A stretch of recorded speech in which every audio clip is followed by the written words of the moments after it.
Hello guys, welcome in my class. कैसे हो आप सभी? आशा करते हैं कि बहुत अच्छे होंगे। आज हम करने जा रहे हैं एक्सरसाइज 1.2 2.1। 2.1 में क्या है, एक सिंगल क्वेश्चन है और ये प्रश्न कई बार बच्चों आपसे क्या होता है कि एक नंबर वाले क्वेश्चन है, ऑब्जेक्टिव टाइप के क्वेश्चनों की संख्या बढ़ा दी गई है इस बार है, तो उसके अंदर ये क्वेश्चन पूछता है। क्वेश्चन एक ही परिभाषा पर आधारित है, बड़ा शॉर्ट वीडियो होने वाला है, छोटे से शब्दों में आपको ध्यान से सुनने और समझने की आवश्यकता है। उसके बाद क्वेश्चन सरल है।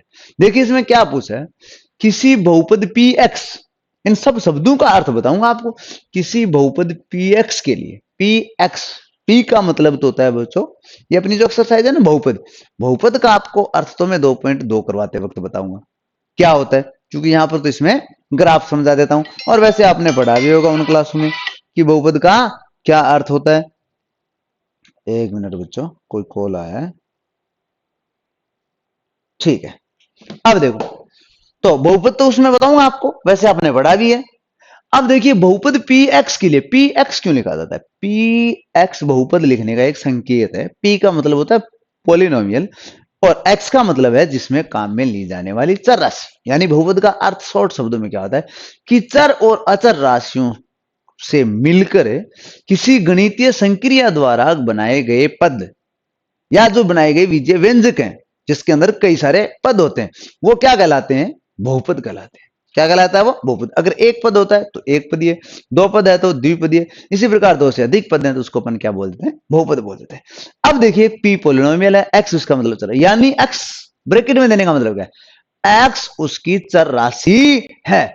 बहुपद के लिए y बराबर पी एक्स, यानी y के लिए क्या है, पी एक्स का ग्राफ नीचे आकृति में दिया गया। प्रत्येक स्थिति में पी एक्स के शून्यकों की संख्या, शून्यक नहीं बताना, शून्यकों की संख्या। अब एक बात तो ध्यान रखना, जो बहुपद जितने घात का होता है उसके उतने ही शून्यक होते हैं। शून्यकों की संख्या पूछिए, शून्य का अर्थ क्या है वो समझना आवश्यक है। पूरे प्रश्न का निचोड़ ये एक शब्द है शून्य। मैं कहता हूं आपके सिलेबस के अकॉर्डिंग जो दूसरी प्रश्नावली बहुपद वाली है उसका पूरे का निचोड़ शून्य है। शून्य का मतलब क्या होता है समझना गौर से। शून्य का मतलब होता है बच्चों, वैसे इसके ऊपर मैं लिख रहा हूं एक बार फिर मिटा देंगे अपन। शून्य का मतलब होता है कि जो आपके पास बहुपद है, अपने पास बहुपद क्या दिया गया इसमें, पी एक्स बहुपद दिया गया। जो आपका बहुपद है पी एक्स, उसके अंदर जो चर राशि है, जैसे इसमें चर राशि क्या है, एक्स है, जो आपकी उस चर राशि है उस चर राशि का वह मान, यानी एक्स का वह मान जिस मान पर आपका जो बहुपद है पी एक्स वो क्या हो जाए, शून्य हो जाए। उस बहुपद का मान क्या हो जाए, शून्य हो जाए। तो शून्य होने वाले मान के लिए जो x का मान आता है वो ही आपका क्या कहलाता है बच्चों, शून्य कहलाता है। वही क्या कहलाता है, शून्य कहलाता है। यानी कि क्या अर्थ समझे आप कि जो भी आपका बहुपद है पी एक्स, एक्स दिया गया, पी एक्स दिया गया यानी एक्स चर राशि। अगर ये बहुपद पी वाई दिया होता तो चर राशि क्या हो जाती, वाई हो जाती। अब पी एक्स दिया है, अपने को क्वेश्चन की बात करेंगे तो एक्स के लिए एक्स का क्या मान रखें उस बहुपद में जिस मान पर उस पूरे बहुपद का ही मान शून्य हो जाए। एक्स का मान शून्य नहीं लेना है, एक्स का तो ऐसा कोई मान रखेंगे। जैसे एक एग्जांपल लेता हूं, सिंपल एग्जांपल, एक्स प्लस 5 एक कोई बहुपद है, एक्स की जगह क्या रखूं कि इस पूरे का मान क्या हो जाए, शून्य हो जाए। तो एक्स की जगह माइनस का 5 रखूंगा क्योंकि प्लस का 5 है, माइनस का 5 और प्लस का 5 जोड़ेंगे क्या हो जाएगा, शून्य हो जाएगा। तो जो एक्स की जगह मैंने माइनस का 5 रखा ये क्या है, इस बहुपद का शून्य का, ये तो शून्य का मान है। हमें पूछा है शून्य की संख्या। अब ये एक चर का बहुपद था तो एक मान से ही शून्य प्राप्त होता है और ऐसा कोई मान नहीं है जिसके द्वारा इसका मान शून्य प्राप्त हो जाए। तो शून्यकों की संख्या एक होगी। अगर दो चर का होता तो शून्यकों की संख्या दो होती, ओ सॉरी दो चर का नहीं, दो घात का होता। तो अब देखिए इस प्रश्न में अपने को क्या है, ग्राफ बना करके दिया गया है। क्या दिया गया, ग्राफ बना करके दिया है। ग्राफ पेपर दिया गया है कार्तीय पद्धति के अंतर्गत, तो ये तो इसका एक्स एक्स है बच्चों, और ये इसका क्या है, वाई एक्स है। हमें y वाला जो मान है वो क्या है, पी एक्स है, यानी बहुपद के लिए x चर राशि है, तो हम x x को देखेंगे। किसको देखेंगे, x x को। तो जो आपका ग्राफ बनाया गया है वो बहुपद का ग्राफ है। जैसे इसमें ये ग्राफ है, ये किसका ग्राफ है, बहुपद का।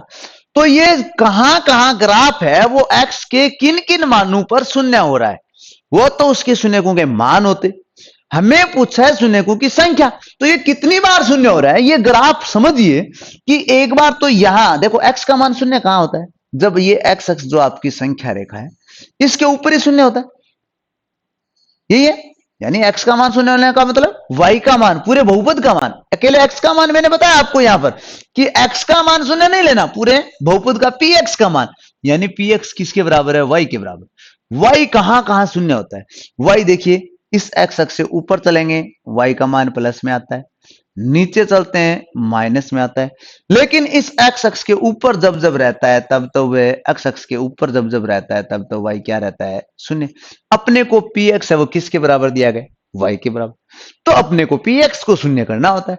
तो कितनी बार शून्य हुआ है इस ग्राफ में देखिए, एक बार यहां कट रहा है और एक बार यहां कट रहा है, दो जगह कट रहा है, यानी x अक्ष पर दो बार मान है, और दो बार मान आने का मतलब शून्य कितने हो गए उसके, दो हो गए।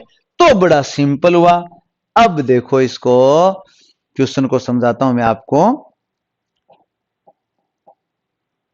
पहला देखिए क्वेश्चन क्या है, पहले क्वेश्चन में एक्स एक्स आपका ये है, देखिए ये आपका एक्स एक्स है बच्चा, ये एक्स एक्स पर जो आपका ग्राफ दिया गया था वो है ही नहीं, यहां पर चल रहा है, यानी यहां पर y का कुछ न कुछ मान है, तो शून्य एक बार भी नहीं हुआ, एक बार भी नहीं हुआ, तो इसमें शून्यकों की संख्या क्या रही, शून्य रही, यानी शून्य किसका है ही नहीं, शून्यकों की संख्या है नहीं, क्योंकि ये एक्स एक्स को क्रॉस ही नहीं करता। अब ये दूसरा ग्राफ देखो जो एक्स एक्स को एक बार क्रॉस करता है, तो इसमें शून्यकों की संख्या कितनी हो गई, एक हो गई। तीसरे में चलो, ये कितनी बार काट रहा है इसको, एक बार, दो बार, तीन बार, तो इसमें शून्यकों की संख्या कितनी हो गई, तीन हो गई। चौथे में चलो, ये तो अपन ने कर भी लिया, ग्राफ कितनी बार काट रहा है, दो बार काट रहा है, तो शून्यकों की संख्या कितनी हो गई, इसमें दो हो गई। ये कितनी बार काट रहा है, एक, दो, तीन, चार, शून्यकों की संख्या कितनी हो जाएगी, चार, क्योंकि ये जो y बराबर पी एक्स अपना है, ये एक्स एक्स को कितनी बार आ रहा है, एक्स एक्स पर चार बार आ रहा है, तो चार हो गई इसके शून्यकों की संख्या। इसमें देखो एक, दो, तीन, इसमें शून्यकों की संख्या कितनी हो गई, तीन हो गई। तो बात समझ में आई, बड़ा शॉर्ट क्वेश्चन था या नहीं। ये प्रश्नावली तो आपको एक नंबर देख के जाता है और बड़ा शॉर्ट में देकर के जाता है, बड़ा सिंपल है। ठीक है बच्चों, तो ये आपके समझ में आ गया होगा। शून्यकों की संख्या देखनी है, शून्यकों की संख्या किस आधार पर देखनी है आपको, कि ये जो आपको दिया गया है वो कितनी बार एक्स एक्स को काटता है, जितनी बार एक्स एक्स को काटता है ग्राफ, यानी उतनी बार उसका मान शून्य लेता है शून्य की परिभाषा से, तो वो उसकी क्या हो जाएगी, शून्यकों की संख्या। बाकी अपन 2.2 करेंगे, उसके अंदर ये क्वेश्चन है। ठीक है, थैंक यू।